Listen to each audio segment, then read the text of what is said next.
Good evening, everybody. Chief Meteorologist Brad Panovich here. It is Friday. It's finally here. We're halfway through the month of May. It's May 15th. A lot to talk about today as we're getting ready for the weekend. Kind of at that time of the year where we're transitioning to summer, tropics, drought. There's a lot to talk about today, but we'll focus local forecast first before we bring Tim in and talk about that. Today, pretty dramatic change from yesterday. We had a really cool start, which I'll show you here in a minute. But this afternoon, it's been a big turnaround, especially in the mountains where temperatures have jumped, in some cases, 20, 25 degrees. But this morning, it was cold. I mean, we were not far from a record low this morning. The record in Charlotte is 40. We're 45, but look at those upper 30s in areas like Wadesboro, Albemarle. We had touch of frost in a few spots. Patchy frost definitely in the mountains. Saw some pictures today from some rooftops and some fields, so certainly saw that. But that's a cold start for May 15th. But this afternoon, look at this. Temperatures soared into the 70s. I mean, it's absolutely delightful out there right now. Dew points are still really, really dry. So this is a dry heat, clear skies, calm winds tonight. We will cool down tonight, not as cold as this morning, but certainly we'll be back down into the 50s. So you can leave the windows open tonight for one more night before the heat and humidity cranks up. The high today, 75. To me, that is ideal. I mean, I would take that year round, honestly. Well, really, for most of the summer, it would be better than 95. But 45 this morning, that is crisp and cool. You see the average is 80 and 58, and the record 40 this morning. So we were only 5 off that. I was kind of curious how close we'd get with how cool it is. Some high clouds trying to move in from the north, but for the most part, we have mostly clear skies. So with the dry air and the calm winds and all the kind of ingredients you have for radiational cooling, wouldn't be shocked if you see us drop to 48, 49. Sometimes in a drought, when the ground is really dry, it actually releases heat a lot quicker and faster than, let's say, warm, humid air or even ground that's got moisture in it. It's high specific heat, we call it, when there's a lot of moisture in it. So the dryness might actually allow us to cool down a little bit more than expected. It's still going to be very comfortable in the morning, but tomorrow afternoon, pretty big warm up. Talk about a turnaround compared to yesterday and today. We could be near 80 in parts of the mountains, up towards Fleetwood, Jefferson, 78. Foothills area around northwest Piedmont, Unifor region, certainly going to be in the mid to upper 80s. The Piedmont, Charlotte, Metrolina area, mid 80s tomorrow, but it's a dry heat, so it should feel comfortable. Our South Carolina counties, the Highway 74 corridor from Union County out to Richmond, certainly going to be a warm, warm day. But the big changes start on Sunday because got a warm front that's going to push through. That southwest wind is going to bring in not only more heat, but humidity. The first time, honestly, that we're going to see some pretty sticky conditions develop going into next week. And I'm getting excited for this. Well, Tim and I will talk a lot about this. These rain chances for next week are actually trending up. And while it's still a ways out there, the setup for the rain is kind of what you would expect for a good rain chance. Slow-moving cold front and tropical moisture. We haven't really seen that at all this spring. And that tropical moisture really peaks on Thursday. That's the day to me that we could see some substantial rain that day. But we got to get through this heat first. And for the first time this season, got to bring the heat impacts out. So a moderate impacts on Sunday, really probably not too bad. But I always like to show these because the first real heat, like the hot, humid weather, by late June, July, this is like second nature. Our bodies have adapted. But the first one of the season, your body's kind of like not ready for it. So it kind of hits you a little harder. And so I want you just to be aware of, especially if you're exercising, doing outdoor activities, let's ease into the heat, guys. Let's not go full on. Definitely makes it a little crazy. And the skeeter meter making a return because it's going to be on the increase. Not that we've had a ton of rain for breeding, but we did have over 2 inches last Wednesday, Thursday for the Charlotte area. So that means those mosquitoes are hatching now, and with the hot, humid weather moving in, that's pretty ideal for mosquito activity. So don't be surprised if you notice the mosquitoes getting a little ferocious here. So let's look at the moisture content. This is really crucial because you can see on Saturday starts to increase, but really Sunday we start to see the humidity increase. But look what happens next week. So this is a product, we actually call it precipitable water. We're just calling it atmospheric moisture here because it's a kind of a more layman's term. But this is the column of the atmosphere from the ground to the top, how much water is there. And when it gets really moist, like 1-2 inches, you see a good chance for heavy rain. And I'm going to stop this Thursday right about here. You notice over the Carolinas, even some tropical air trying to creep up here into South Carolina and eastern North Carolina. To me, that's a pretty good setup for rain because at the same time that moisture streams north, we actually get a cold front. And I'll show you. We'll go through the weekend dry through next Wednesday. Next Thursday, here comes a cold front that could tap into that tropical moisture. And if this setup like works out correctly, we could see pretty good rain. I mean, I joke with Tim, a stalled front in May is kind of ideal to help with some drought relief. So it's something to keep a close eye on, because it looks like that front kind of lingers into Friday, maybe even into next weekend. That's why we're watching the race forecast next weekend very closely for potentially maybe a little bit of rain for the race. It's a little early to get too pessimistic about it, but I'll quickly show you for our NASCAR fans and anyone else really, Memorial Day weekend. Saturday, Sunday, this is next Saturday, Sunday, by the way, not this Saturday. Upper 70s, 80, 50% chance of rain. So just to give you kind of a heads up, a little bit of a precursor to what's coming our way going into next week. And so as we look at the weekend forecast, we'll show you real quickly our hour-by-hour forecast for Saturday and Sunday. Those temperatures on Saturday, certainly the better of the 2 days, in my opinion, because it's a drier heat. Temperatures will be in the mid-80s, pretty comfortable. Sunday, kind of toasty.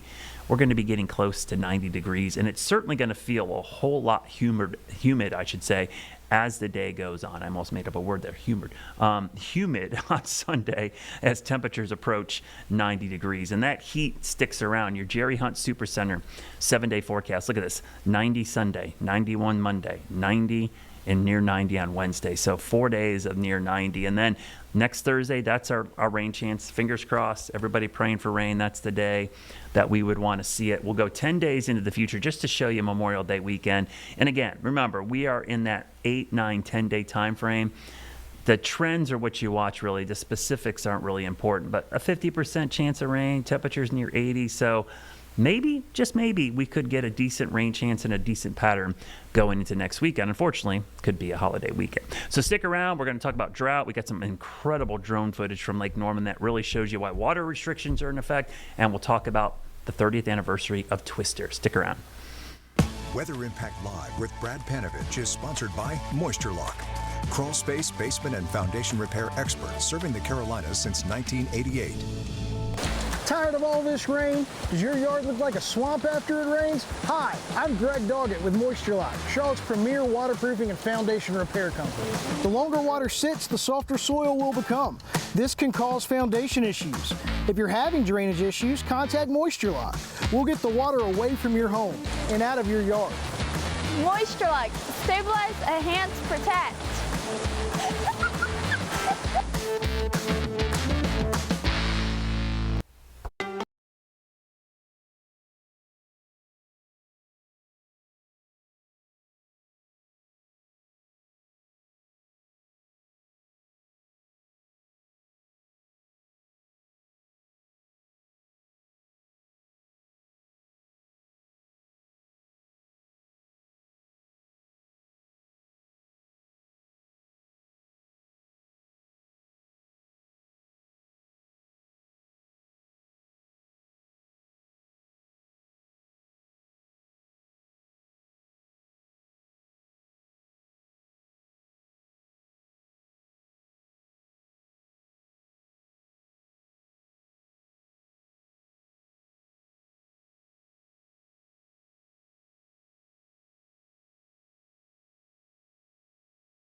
Happy Friday, everybody. Tim Buckley joins me from WFMY. And Tim, it's the end of the week. It's a big weekend. I think people are excited.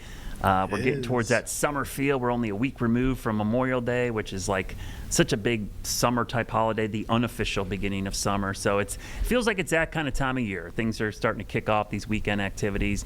Happy to be on a Friday and people getting ready for a nice weekend. Could it be a better day? I mean, today, just another one. Yeah. We've had a couple of these, but just gorgeous. A pleasure to be outdoors if you can. Temperatures in the 70s, no humidity. And honestly, I think tomorrow is going to be a perfect day of spring weather, too.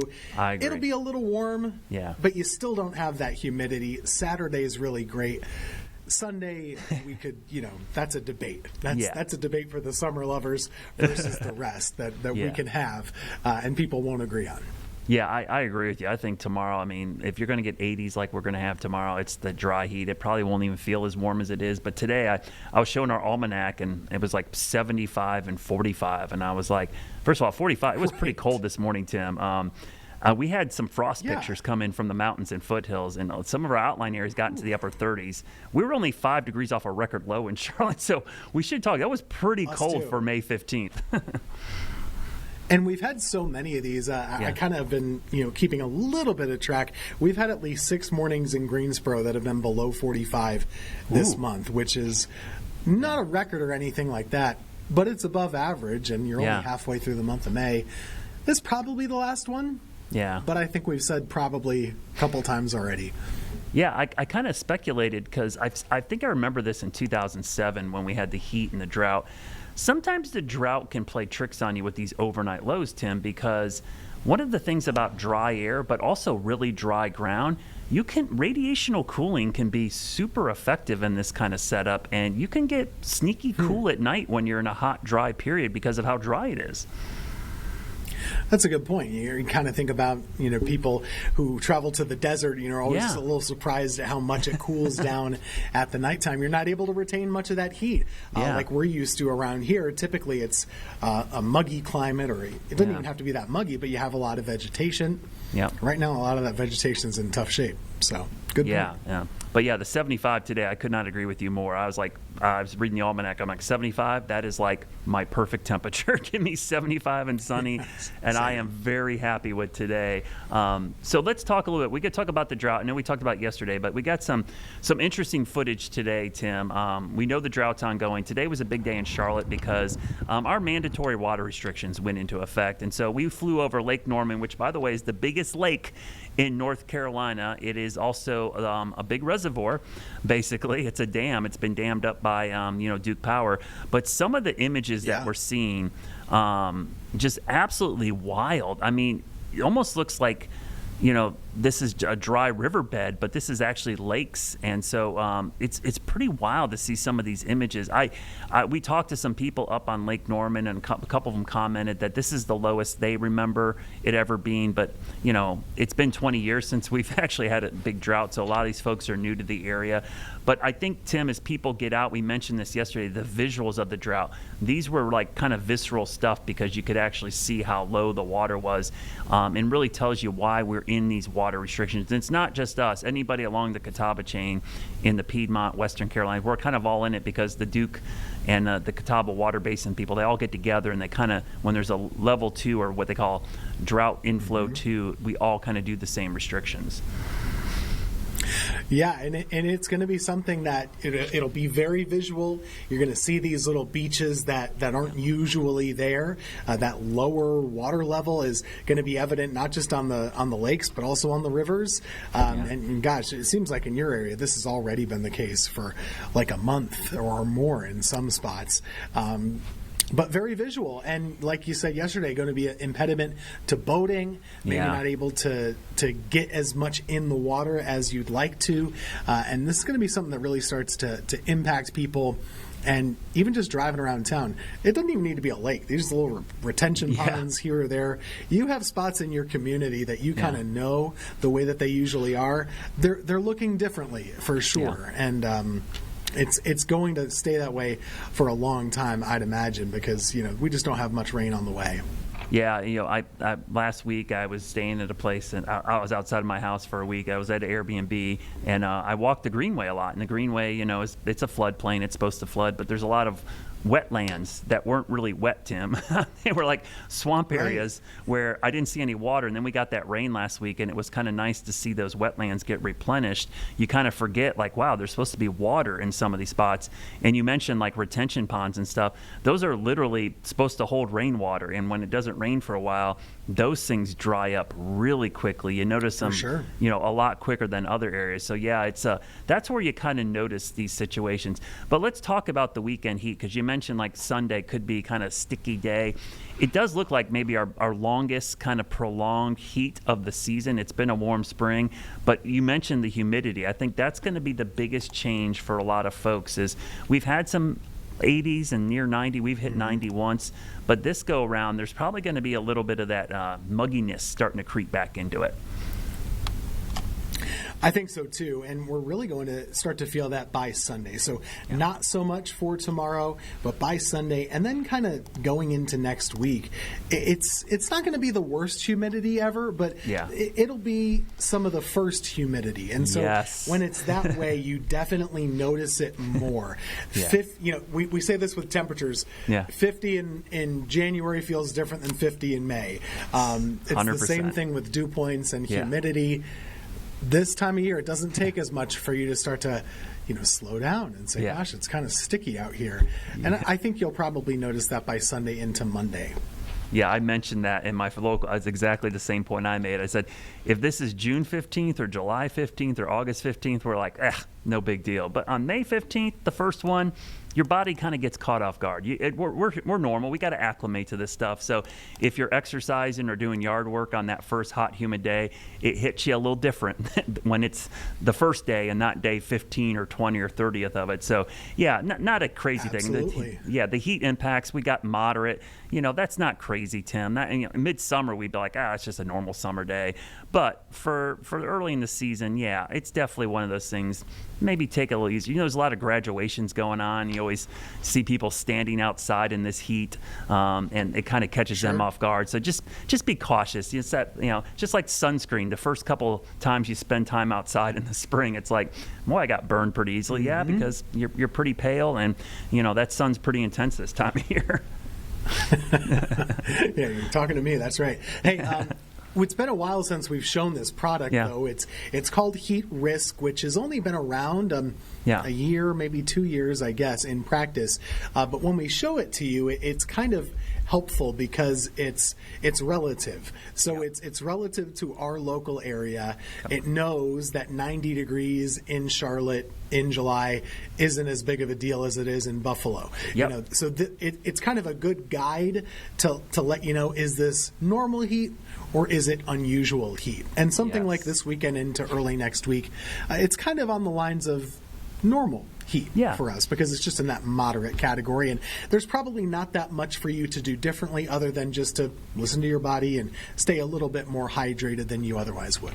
Yeah, and just to your point, Tim, I can show that same graphic, and we'll go to the northern areas of the country, and we have some red showing up, right? It's not going to be hotter there. It's just, like you said, for climatological reasons, it's a lot bigger deal for them because they're not used to it being that hot so early. So you see some reds up in the Ohio Valley because that's definitely, for them, that is going to be pretty toasty. So yeah, I do like this product a lot because it kind of normalizes heat and humidity for what it means to you and I based on local climatology. So yeah, when you see that, you're like, how could there be red in the Ohio Valley and yellow in Florida? Because it's like, well, in Florida, that's a normal heat. In Ohio, May 15th, that's not normal heat. That's right, and they're not quite as used to it as we are, and not everybody has the air conditioning, if you can even believe that. That is true. Yeah, Tim, it's so funny. When I lived in northern Michigan, It's a lot more people have air conditioning now, but when I was in northern Michigan, this is about 20 years ago, I had a friend come up to Mackinac Island. It's a very popular tourist attraction. It's been in a lot of books and movies, comes up there and checks into the local hotel in July and calls down to the front desk and goes, "Hey, I can't find the thermostat. Where's the air conditioning?" And the guy goes, "There's a box fan in the closet." He's like, "There is no air conditioning because we don't have it up here because you'd only use it like maybe 5 times a summer." So that's always a good point because when it gets hot up north, we are down in the south. We're like, those wimps. Hey, just like when it gets cold and snowy down here, they have a tough time with it sometimes in the northern communities. Yeah, keep that on mind if you ever go on vacation in Europe in the summertime. By the way, no ice in your water either. They don't like it. Then they don't have it. So just keep that in mind. You have a great graphic up, and actually Brittany reminded me of this. We do have a little bit of a fire danger this weekend because, as you mentioned, it's Saturday. It's warm, but it's not humid, and it's kind of that dry heat, which feels great for us, Tim. But that kind of leads to a little bit elevated fire danger. So definitely something to keep an eye on for Saturday. Yeah, this kind of snuck up on me until I checked up on it today, but we are back into fire risk, and that has to do with warmth, lower levels of humidity, and even in areas that got a little bit of rain earlier this week or last week, and it's been a while, so stuff has dried out. So even without the burn ban in place, if you're having a campfire, if you are grilling, if you're doing any of these things, please have the bucket of water close by. Please be being smart about this because we are still in that time frame where things can catch fire more easily, and if they do, they're going to spread more easily as well. Yeah, the fact that this happens on the weekend, Tim, is kind of an interesting social part of this because more people are going to be doing stuff this weekend, so the ignition sources increase on the weekend because, like you said, people will be cooking. They'll probably be clearing land. That's where a lot of people burn naturally. And also probably a lot of fire pits and campfires, especially with the cool mornings. You might see people doing a fire pit in the backyard. So I mentioned that too. I said, you can do the fire pit, but just have a bucket of water nearby just in case it gets out of control. Real quickly, I did want to talk about, and I do want to get super excited, but next week, Tim, I don't know how closely you've been looking at the end of next week, but I kind of like this pattern that some of the guidance, at least the European, and full transparency, pulls a bunch of tropical moisture up here on Thursday. You actually see that's the deepest moisture I think I've seen over the Carolinas in a long time. And at the same time, we've got a cold front coming in from the north. So if you were to draw up a scenario like, hey, could we get some drought-busting rains? A slow-moving cold front and tropical moisture might be just the kind of recipe we need in parts of the area. Yeah, it's a good point. And, conceptually, from a weather point of view, it kind of makes sense. You've got a cooler, stronger, high pressure way to our north kind of trying to build in. And then over us, we still have that lower pressure lingering and the heat and the warmth that's trying to kind of get squeezed out of our area. Sometimes right along the lower edge of that high, you can get some pretty good rainfall. And if it's not moving that fast, like Brad was saying, it can stay and it can linger some. Now, this is not set in stone. Way, but that's why I don't want to get too excited. Even into Friday. Yeah, we won't count the chickens. We've been burned. We'll check back on Monday. But for now, I think it at least makes sense that there should be some rain across the Carolinas. And it might not even be a warm rain. It could be a cooler rain, too, especially by Friday. Yeah, because there's some subtle hints, and I was kind of drawn on there, but I got the wrong color. But I'll do. Just imagine this is a blue arrow. We've got almost like a little high pressure wedging down the eastern-facing slopes, and so we have talked about this. If we were to draw up a scenario for a good widespread soaking rain, you might draw something up similar to this. But as Tim mentioned, this is 8-9 days out in some cases. 7 to 10 days depending where you are.